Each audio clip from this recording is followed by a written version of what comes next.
Hi hello ನಮಸ್ಕಾರ ಸ್ನೇಹಿತರೆ, ಹೇಗಿದ್ದೀರಾ? ಚೆನ್ನಾಗಿದ್ದೀರಾ ಅಂತ ಅನ್ಕೋತೀನಿ. ಸೊ ಮಾರ್ಕೆಟ್ ಅಲ್ಲಿ ಎಲೆಕ್ಟ್ರಿಕ್ ವೆಹಿಕಲ್ಗಳದೇ ಕಾರುಬಾರು ಅಂತ ಹೇಳ್ಬೋದು. ಯಾಕೆಂದ್ರೆ ಇತ್ತೀಚೆಗೆ ತುಂಬಾನೇ ಎಲೆಕ್ಟ್ರಿಕ್ ಸ್ಕೂಟರ್ ಆಗ್ಬೋದು, ಕಾರ್ ಆಗ್ಬೋದು, ಎಲೆಕ್ಟ್ರಿಕ್ ಆಟೋ ಆಗ್ಬೋದು, ಎಲೆಕ್ಟ್ರಿಕ್ ವೆಹಿಕಲ್ಸ್ ತುಂಬಾನೇ ಇದೆ. ಸೊ ಇವತ್ತು ನಾನು ಹೇಳಕೊಟ್ಟಿರೋಂಥ ವೆಹಿಕಲ್ ಏನಪ್ಪಾ ಅಂದ್ರೆ ಆಂಪರ್ ಅನ್ನೋ ಒಂದು ಕಂಪನಿ. ಮೋಸ್ಟ್ಲಿ ನೀವು ಕೇಳಿರ್ತಾರೆ, ಆಂಪರ್ ಮ್ಯಾಗ್ನಸ್ ಮತ್ತೆ ಕೆಲವೊಂದು ಗಾಡಿಗಳು ಇದ್ವು ಆಂಪರ್ ಅಲ್ಲಿ. ಆಂಪರ್ ಅನ್ನೋ ಒಂದು ಕಂಪನಿನಲ್ಲಿ 2 ಮಾಡೆಲ್ನ ಹೊಸ ವೇರಿಯಂಟ್ ಎಲೆಕ್ಟ್ರಿಕ್ ಸ್ಕೂಟರ್ಗಳನ್ನ ಪರ್ಚೇಸ್ತಾ ಇದ್ದಾರೆ, ಅಂದ್ರೆ ಲಾಂಚ್ ಆಗಿದೆ ಈ 2024 ಅಲ್ಲಿ ಏಪ್ರಿಲ್ ಅಲ್ಲಿ. ಸೊ ಹಾಗಾದ್ರೆ ಈ ಸ್ಕೂಟರ್ನ ರೇಂಜ್ ಎಷ್ಟು ಮತ್ತೆ ಎಷ್ಟು ಪ್ರೈಸಿಗೆ ಬರುತ್ತೆ ಅಂದ್ರೆ ಪ್ರೈಸಿಗೆ ಬಂದ್ಬಿಡುತ್ತೆ. ಮೊದಲೇ ಹೇಳ್ತೀನಿ ನಿಮಗೆ, 1,09,000 ಅಂದ್ರೆ 1,10,000 ಪ್ಲಸ್ ಇನ್ನೊಂದು 1,20,000 2 ವೇರಿಯಂಟ್ ಸ್ಕೂಟರ್ನ ಮಾರ್ಕೆಟ್ಗೆ ಬಿಟ್ಟಿದ್ದಾರೆ. ಸೊ ಈ ಗಾಡಿ ಬಗ್ಗೆ ನಾವು ಕಂಪ್ಲೀಟ್ ಡೀಟೇಲ್ಸ್ ನ ಈ ವಿಡಿಯೋದಲ್ಲಿ ತಿಳ್ಕೊಂತ ಹೋಗೋಣ.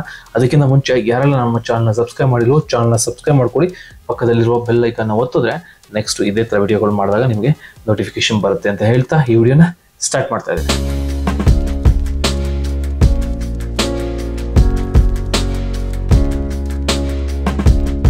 ಆ ಗಾಡಿಯ ಹೆಸರು ಆಂಪರ್ ನೆಕ್ಸಸ್ ಅಂತ. ಇದಕ್ಕಿಂತ ಮುಂಚೆ ಒಂದು ಗಾಡಿನ ನೋಡಿದ್ರೆ ಏತರ್ ಕಂಪನಿಯಿಂದ ಒಂದು ರಿಸ್ಟಾ ಎಲೆಕ್ಟ್ರಿಕ್ ಸ್ಕೂಟರ್ ಅಂತ ಒಂದು ಬಿಟ್ಟಿದ್ರು. ಆಲ್ಮೋಸ್ಟ್ ಅಪ್ರಾಕ್ಸಿಮೇಟ್ಲಿ 1,10,000 ರುಪೀಸ್ಗೆ ಎಕ್ಸ್ ಶೋರೂಮ್ ಪ್ರೈಸ್ ಅಲ್ಲಿ ನಿಮಗೆ ಬಿಟ್ಟಿದ್ರು. ಇದೇ ಪ್ರೈಸ್ಗೆ ಒಂದು ಕಾಂಪಿಟೇಟರ್ ಅಂತಾನೆ ಹೇಳ್ಬೋದು, ಅಥವಾ ಅದಕ್ಕೆ ಸೇಮ್ ಹೋಲಿಕೆ ಆಗೋ ರೀತಿ ಒಂದು ಗಾಡಿ ಬರ್ತಿದೆ, ಅಂದ್ರೆ ನೆಕ್ಸಸ್.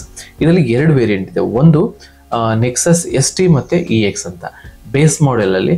ಸೊ ಇವೆರಡಕ್ಕೂ ಏನ್ ಡಿಫ್ರೆನ್ಸ್ ಇದೆ ಅಂತ ಅಂದ್ರೆ, ಇದರಲ್ಲಿ ಯಾವುದೇ ರೀತಿ ರೇಂಜ್ ಅಲ್ಲಾಗ್ಲಿ ಅಥವಾ ಬ್ಯಾಟ್ರಿಯಲ್ಲಾಗಲಿ ಮೋಟರ್ ಏನು ಡಿಫ್ರೆನ್ಸ್ ಇಲ್ಲ. ಓನ್ಲಿ ಸ್ಮಾರ್ಟ್ ಫೀಚರ್ ಮತ್ತೆ ಆ ಡಿಸ್ಪ್ಲೇ ಏನಿದೆಯೋ ಅದರಲ್ಲಿ ಅಷ್ಟೇ ಡಿಫ್ರೆನ್ಸ್ ಇದೆ. ಅದು ಬಿಟ್ಟರೆ ಮಿಕ್ಕಿದ್ದು ಎಲ್ಲ ಸೇಮ್ ಇದೆ. ಹಾಗಾದ್ರೆ ಆ ಡಿಸ್ಪ್ಲೇನಲ್ಲಿ ಏನು ಎಕ್ಸ್ಟ್ರಾ ಫೀಚರ್ಸ್ ಕೊಡ್ತಾರೋ ಅದಕ್ಕೆ ಮಾತ್ರ ನಿಮಗೆ 10,000 ರೂಪಾಯಿ ಎಕ್ಸ್ಟ್ರಾ ಕೊಡಬೇಕಾಗುತ್ತೆ. ಸೊ ಬನ್ನಿ ಹಾಗಾದ್ರೆ ಈ ವಿಡಿಯೋದಲ್ಲಿ ನಾವು ಬ್ಯಾಟ್ರಿ ಬಗ್ಗೆ ನಾವು ನೋಡೋದೇ ಆದ್ರೆ ನಿಮಗೆ 3 ಕಿಲೋವ್ಯಾಟ್ ಬ್ಯಾಟ್ರಿನ ಯೂಸ್ ಮಾಡಿರ್ತಾರೆ. ಮತ್ತೆ ಇನ್ನೊಂದೇನಪ್ಪ ಅಂದ್ರೆ IP67 ರೇಟೆಡ್ ಬ್ಯಾಟ್ರಿನ ಯೂಸ್ ಮಾಡಿರ್ತಾರೆ. ಇನ್ನೊಂದೇನಂದ್ರೆ ಇದು ಫಿಕ್ಸ್ಡ್ ಬ್ಯಾಟ್ರಿ ಆಗಿದೆ. ಇದು ಯಾವ ರೀತಿ ವೇರಿಯಬಲ್ ಅಥವಾ ತಗೊಂಡು ಹೋಗೋದು ಬ್ಯಾಟ್ರಿ ಅಲ್ಲ, ಮತ್ತೆ ಜಸ್ಟ್ ಫಿಕ್ಸ್ಡ್ ಬ್ಯಾಟ್ರಿ ಆಗಿರುತ್ತೆ. ಮತ್ತೆ ಇನ್ನೊಂದೇನಪ್ಪ ಅಂದ್ರೆ ನಮ್ಮ ಮೋಟ್ರ್ ಬಗ್ಗೆ ನೀವು ಮಾತಾಡೋದಾದ್ರೆ, ಮೋಟ್ರು ನಿಮಗೆ 4 ಕಿಲೋವ್ಯಾಟ್ ಪೀಕ್ ಪವರ್ನ ಹೊಂದಿರುವಂತ ಮೋಟ್ರ್ ಯೂಸ್ ಮಾಡಿದ್ರೆ, ಅದು ಮೋಟ್ರ್ ಎಲ್ಲಿದೆ ಅಂದ್ರೆ ಯಾವುದೇ ರೀತಿ BLDC ಮೋಟ್ರ್ ಅಲ್ಲ ಅಥವಾ ಬೇರೆ ಯಾವುದಿಲ್ಲ, ಮಿಡ್ ಡ್ರೈವ್ ಮೋಟ್ರ್ ಅಂದ್ರೆ ಮಧ್ಯದಲ್ಲಿ ಫಿಕ್ಸ್ ಆಗಿರುತ್ತೆ. ಮಧ್ಯದಲ್ಲೇ ಮೌಂಟ್ ಮಾಡಿ ಇದು ವಿತ್ ಬೆಲ್ಟ್ ಮುಖಾಂತರ ಗಾಡಿ ರನ್ ಆಗೋದ್ ರೀತಿ ಮಾಡಿರ್ತಾರೆ. ಯಾಕೆ ಅಂದ್ರೆ ನೀವು ನೋಡಿರ್ಬೋದು, ಕೆಲವೊಂದು ವೆಹಿಕಲ್ಗಳು ಮಾತ್ರ ನಿಮಗೆ ಮಿಡ್ ಡ್ರೈವ್ ಮೋಟರ್ ಸಿಗುತ್ತೆ. ಇವನ್ TVS iQube family oriented bike ಆದ್ರೂ ಸಹ, ಅಂದ್ರೆ ಸ್ಕೂಟರ್ ಆದ್ರೂ ಸಹ ಅದರಲ್ಲಿ ಯಾವುದೇ ರೀತಿ ಮಿಡ್ ಡ್ರೈವ್ ಮೋಟರ್ ಅಲ್ಲ, ಅದು ವೀಲ್ಗೆ ಅಟ್ಯಾಚ್ಡ್ ಇರುತ್ತೆ ಮೋಟ್ರು, ಅಂದ್ರೆ wheel based motor, BLDC motor. So ಹಾಗೆ ಕೆಲವೊಂದು ಕಂಪ್ನಿ ಆ ಥರ ಇರುತ್ತೆ, ಕೆಲವೊಂದು ಕಂಪ್ನಿ ಈ ಥರ ಇರುತ್ತೆ. ಸೊ ಈ ಕಂಪನಿಯಲ್ಲಿ ನಿಮಗೆ ಮಿಡ್ ಡ್ರೈವ್ ಮೋಟರ್ನ ಯೂಸ್ ಮಾಡಿದರೆ, ಮತ್ತೆ ಇನ್ನೊಂದು ಇದು ನೋಡ್ಲಿಕ್ಕೆ ಮಾತ್ರ ಪಕ್ಕಾ ಫ್ಯಾಮಿಲಿಗೆ ಸೂಟ್ ಆಗೋಂಥ ವೆಹಿಕಲ್. ನೀವು ಏನು ಈ ಥರ ರಿಸ್ಟಾ ಈಗೇನು ಲಾಂಚ್ ಆಯಿತು ಅದು ನೋಡ್ಬೋದು, TVS iQube ನೋಡ್ಬೋದು. ಈ ಥರ ಒಂದು ಫ್ಯಾಮಿಲಿ ಓರಿಯೆಂಟ್, ಫ್ಯಾಮಿಲಿಗೆ ಎಸ್ಪೆಷಲಿ ಲೇಡೀಸ್ಗೆ ಆಗ್ಬೋದು, ಜೆಂಟ್ಸ್ಗೆ ಆಗ್ಬೋದು, ಒಂದು ಸೀನಿಯರ್ಸ್ ಸಿಟಿಸನ್ಗೆ ಆಗ್ಬೋದು, ಎಲ್ಲರಿಗೂ ಸೂಟ್ ಆಗುವಂಥ ಒಂದು ವೆಹಿಕಲ್ ಅಂದರೆ ನಿಮಗೆ ಇದು ನೋಡಿ ಅದೇ ಥರ ಕಾಣುತ್ತೆ. ಒಂಥರ ಫ್ಯಾಮಿಲಿ ಲುಕ್ ಅಂತ ಹೇಳ್ಬೋದು, ಟ್ರೆಡಿಷನಲ್ ಲುಕ್ ಅಂತ ಆ ರೀತಿ ಕಾಣಿಸ್ಕೊಳ್ಳೋ ಅಂದರೆ ಇದು ಆಂಪರ್ ನೆಕ್ಸಸ್. ಹಾಗಾದರೆ ಇದರಲ್ಲಿ ನೀವು ಮೋಟ್ರ್ ನೋಡಿದ್ರಿ, ಬ್ಯಾಟ್ರಿ ನೋಡಿದ್ರಿ, ಇದರಲ್ಲಿ 4 ಕಲರ್ಸ್ ಬರುತ್ತೆ. 4 ಕಲರ್ಸ್ ಯಾವ್ಯಾವ್ದಪ್ಪ ಅಂತ ಅಂದ್ರೆ, ಬ್ಲೂ ಟಿಂಟ್ ಕಲರ್ ಸಿಗುತ್ತೆ. ನೀವೇನು ಗಾಡಿ ನೋಡ್ತಾ ಇದ್ದಾರೆ ಅದೇ ತರ blue tint, red colour, grey colour, ಮತ್ತೆ ಆಸ್ ಯೂಶುವಲ್ ವೈಟ್ ಕಲರು. ಹೀಗೆ 4 ಕಲರ್ಲಿ ನಿಮಗೆ ಗಾಡಿ ಸಿಗುತ್ತೆ. ಇನ್ನು ವೀಲ್ ಬೇಸ್ ನೀವು ನೋಡೋದಾದ್ರೆ 12 ಇಂಚ್ ವೀಲ್ ಬೇಸ್ ಇದೆ. 90/90 ಸೆಕ್ಷನ್ ಟೈರ್ನ ಯೂಸ್ ಮಾಡಿರ್ತಾರೆ. ಇನ್ನು ಫ್ರಂಟ್ ನೀವು ನೋಡ್ತಾ ಇದ್ರಲ್ಲ, ಇದು ಫ್ರಂಟ್ ನಿಮಗೆ ಡಿಸ್ಕ್ ಬ್ರೇಕ್ ಅವೈಲೇಬಲ್ ಇದೆ. ಟೆಲಿಸ್ಕೋಪಿಕ್ ಡ್ಯುಯಲ್ ಸಸ್ಪೆನ್ಷನ್ ನಿಮಗೆ ಫ್ರಂಟ್ ಅಲ್ಲಿ ಸಿಗುತ್ತೆ. ಅದೇ ನೀವು ಬ್ಯಾಕ್ ಸೈಡ್ ನೋಡೋದಾದ್ರೆ, ನಿಮಗೆ ಬ್ಯಾಕ್ ಸೈಡ್ ಅಲ್ಲಿ ಡಿಸ್ಕ್ ಬ್ರೇಕ್ ಅವೈಲೇಬಲ್ ಇಲ್ಲ, ಓನ್ಲಿ ಡ್ರಮ್ ಬ್ರೇಕ್ ಅವೈಲೇಬಲ್ ಇದೆ. ಅದ್ರ ಜೊತೆಗೆ ನೀವು ಕೆಲವೊಂದು ಮಾನೋಸ್ಯಾಕ್ ಸಸ್ಪೆನ್ಷನ್ ನೋಡಿರ್ತೀರ, ಏತರು ಮತ್ತೆ ಸಿಂಪಲ್ ಒಂದು, ಇದರಲ್ಲೆಲ್ಲ ಮಾನೋಸ್ಯಾಕ್ ಸಸ್ಪೆನ್ಷನ್ ಇತ್ತು. ಸೇಮ್ ಸಸ್ಪೆನ್ಷನ್ ಕಾಯಿಲ್ ಸಸ್ಪೆನ್ಷನ್, ನಿಮಗೆ ಡ್ಯುಯಲ್ ಸ್ಯಾಕ್ ಸಸ್ಪೆನ್ಷನ್ ಬರುತ್ತೆ. 2 ಸಸ್ಪೆನ್ಷನ್ ಬರುತ್ತೆ ನಿಮಗೆ, ಲೈಕ್ TVS iQube ತರ 2 ಸಸ್ಪೆನ್ಷನ್ ಬ್ಯಾಕ್ ಸೈಡ್ ಬರುತ್ತೆ. ಈ ಡಿಸ್ಪ್ಲೇ ಬಗ್ಗೆ ವೇರಿಯ ಇರುತ್ತೆ ಅಂತ ಹೇಳಿದ್ರೆ, ಹಾಗಾದ್ರೆ ಎಷ್ಟು ಡಿಸ್ಪ್ಲೇ ಇರುತ್ತೆ, ಇದ್ರಲ್ಲಿ ಏನ್ ತರ ಫೀಚರ್ಸ್ ಇರುತ್ತೆ, ಇದ್ರಲ್ಲಿ ಯಾವ ತರ ಫೀಚರ್ಸ್ ಇರುತ್ತೆ, ಬೇಸ್ ವೇರಿಯಂಟ್ಗೂ ಟಾಪ್ ವೇರಿಯಂಟ್ಗೂ ಏನು ವ್ಯತ್ಯಾಸ ಅಂತ ನೋಡಿದ್ರೆ, ಟಾಪ್ ವೇರಿಯಂಟ್ ಅಲ್ಲಿ ನಿಮಗೆ 7 inches TFT touch screen display ಸಿಗುತ್ತೆ. ಮತ್ತೆ ಇದರಲ್ಲಿ ನಿಮಗೆ ಯಾವ್ಯಾವ ಸ್ಮಾರ್ಟ್ ಫೀಚರ್ಸ್ ಬರುತ್ತೆ, ಬ್ಲೂಟೂತ್ ಕನೆಕ್ಟಿವಿಟಿ ಆಗ್ಬೋದು, ಕಾಲ್ ರೆಕಾರ್ಡಿಂಗ್ ಆಗ್ಬೋದು, ಗೂಗಲ್ ಮ್ಯಾಪಿಂಗ್ ಆಗ್ಬೋದು, ಮತ್ತೆ ನಿಮಗೆ ಕೆಲವೊಂದು ಸ್ಮಾರ್ಟ್ ಫೀಚರ್ಸ್ ಏನೆಲ್ಲ ಸಿಗುತ್ತೋ ಅದೆಲ್ಲ ನಿಮಗೆ ಇದರಲ್ಲಿ ಸಿಗುತ್ತೆ. ಆಮೇಲೆ ಬ್ಯಾಟ್ರಿನಲ್ಲಿ ಇನ್ನೊಂದು ವಿಶೇಷತೆ ಹೇಳಬೇಕು, ಇದು ಏರ್ ಕೂಲಿಂಗ್ ಬ್ಯಾಟ್ರಿ ಹೊಂದಿರುತ್ತೆ. IP67 ಬ್ಯಾಟ್ರಿ ಇರುತ್ತೆ. ಆಯಿತಾ. ಅದೇಗೆ ಅಂತ ನಾನು ಮುಂದೆ ಹೇಳ್ತಾ ಹೋಗ್ತೀನಿ. ಅದಕ್ಕಿಂತ ಮುಂಚೆ ಇನ್ನು ನಿಮಗೆ ಸ್ಮಾರ್ಟ್ ಫೀಚರ್ಸ್ ಬಗ್ಗೆ ಮಾತಾಡ್ತಾ ಇದ್ದೆ. ಸ್ಮಾರ್ಟ್ ಫೀಚರ್ಸಲ್ಲಿ ನಿಮಗೆ ಬೇಸ್ ವೇರಿಯಂಟಲ್ಲಿ ಇದು ಯಾವುದೂ ಇರೋದಿಲ್ಲ. 7 ಇಂಚಸ್ ಡಿಸ್ಪ್ಲೇ ಆಗ್ಬೋದು, ಮತ್ತು ಈ ಬ್ಲೂಟೂತ್ ಕನೆಕ್ಟಿವಿಟಿ ಆಗ್ಬೋದು, ಇದು ಯಾವುದು ನಿಮಗೆ ಬೇಸಿಕ್ ವೇರಿಯಂಟಲ್ಲಿ ಸಿಗೋದಿಲ್ಲ. ಇನ್ನು ಮಿಕ್ಕಿದೆಲ್ಲ ಸೇಮ್ ಇರುತ್ತೆ, ಓನ್ಲಿ ಸ್ಮಾರ್ಟ್ ಫೀಚರ್ಸ್ ಅಷ್ಟೇ. ಇನ್ನು ನೀವು ಮೋಡ್ಸ್ ಬಗ್ಗೆ ನೋಡಿದ್ರೆ ಇದರಲ್ಲಿ 3 ಮೋಡ್ಸ್ ಇರುತ್ತೆ. ಒಂದು ಎಕೋ ಮೋಡು, ಸಿಟಿ ಮೋಡು, ಮತ್ತು ಇನ್ನೊಂದು ಪವರ್ ಮೋಡ್ ಅಥವಾ ಸ್ಪೋರ್ಟ್ಸ್ ಮೋಡ್ ಅಂತ ಹೇಳ್ಬೋದು. ಇದು ಇನ್ನು ಟಾಪ್ ಸ್ಪೀಡ್ ನೋಡೋದಾದರೆ ನಿಮಗೆ ಪವರ್ ಮೋಡಲ್ಲಿ ನಿಮಗೆ 93 ಕಿಲೋಮೀಟರ್ ಟಾಪ್ ಸ್ಪೀಡ್ ಇದೆ. ಟಾಪ್ ಸ್ಪೀಡು ಅಂದರೆ ಓಕೆ 93 ಕಿಲೋಮೀಟರ್ ಸಾಕು, ಅದಕ್ಕಿಂತ ಏನು 2 ವೀಲರಲ್ಲಿ ಟಾಪ್ ಸ್ಪೀಡ್ ಬೇಕಾಗಲ್ಲ.